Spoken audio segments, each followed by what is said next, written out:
to tell us that, hundreds of thousands, if not millions of people are dying around the world.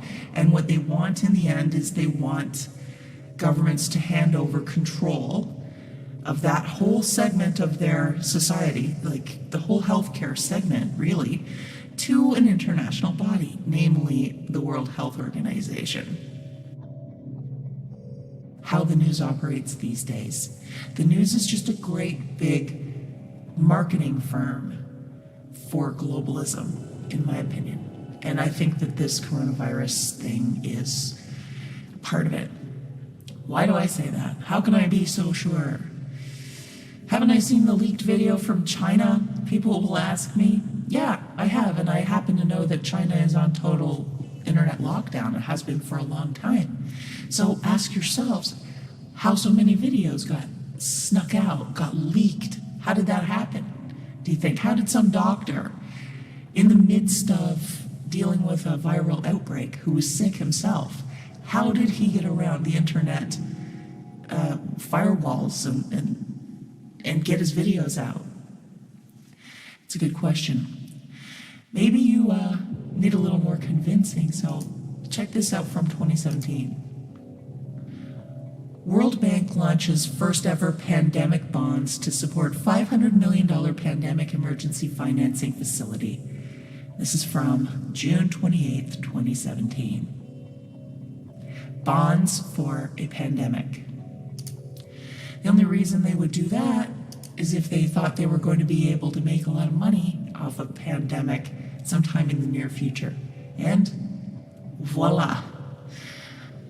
Not very long after, not even 2 years after, not even a year and a half after, this all proves very fortuitous for the World Bank. And then there's something called Event 201. Broke this story as far as I know. Johns Hopkins Initiative hopes to better prepare for pandemics. This is from December 11th, 2019. And they talk about a team of experts at the Center for Security at Johns Hopkins University staging an exercise. They dreamed up doomsday scenarios. It says for the most recent exercise called Event 201, which was held in New York City in October, the Center for Health Security partnered with the World Economic Forum and Bill and Melinda Gates Foundation to engage 15 leaders in business, government, and public health to model response to a worldwide coronavirus pandemic. It's something to take note of. We've got the Treasury bond, or the pandemic bonds from the World Bank, and now we have this exercise focusing on coronavirus, sponsored by all the usual suspects. Bill and Melinda Gates, the World Economic Forum, and more. It included representatives from the UN Foundation, United Nations, the World Bank, China's Center for Disease Control and Prevention, the Central Intelligence Agency, the U.S. Center for Disease Control, and other leaders from travel, banking, pharmaceutical, and healthcare services industries. The United Nations Foundation, the Bill and Melinda Gates Foundation. There's people from the World Bank, CDC, a couple of CDCs, China's CDC, the United States CDC, PR firms, communications experts, and people who have apparently been involved in disaster planning for decades or more. None of them thought about physician shortages or healthcare provider shortages. None of that didn't come up. As the guy says, I don't see that on your list. Wow. And also missing from the list is any talk of public safety or what to do about civil unrest that could result if this thing gets bad. What kind of experts are these? They're the kind of experts that have an agenda in mind. And that agenda was told to you right off the start by Timothy Evans. And that's to get financing for a world body to oversee the pandemic response.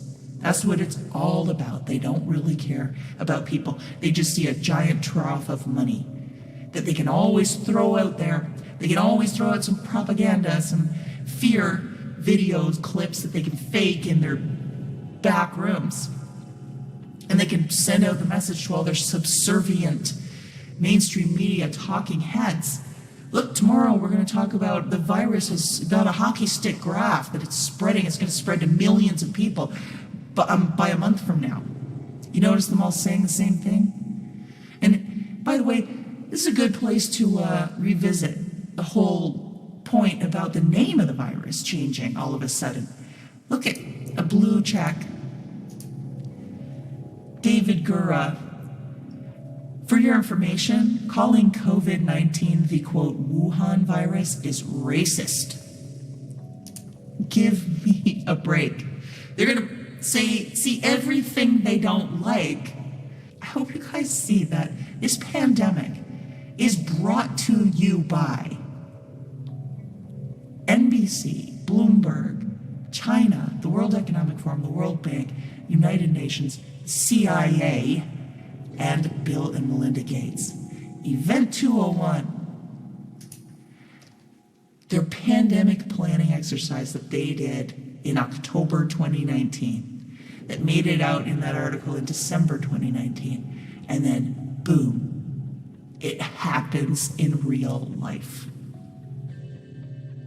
We ain't seen nothing yet. This is just the beginning, just the precursor for what is actually coming. And it's coming pretty quickly, folks. By September, I think things are going to be really starting to be noticed by people.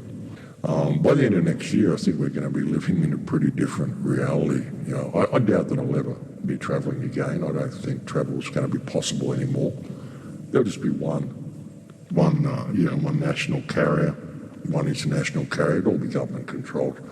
They'll want all sorts of tests and temperature checks and all sorts of things in order to enter the plane. You'll have to have your COVID pass.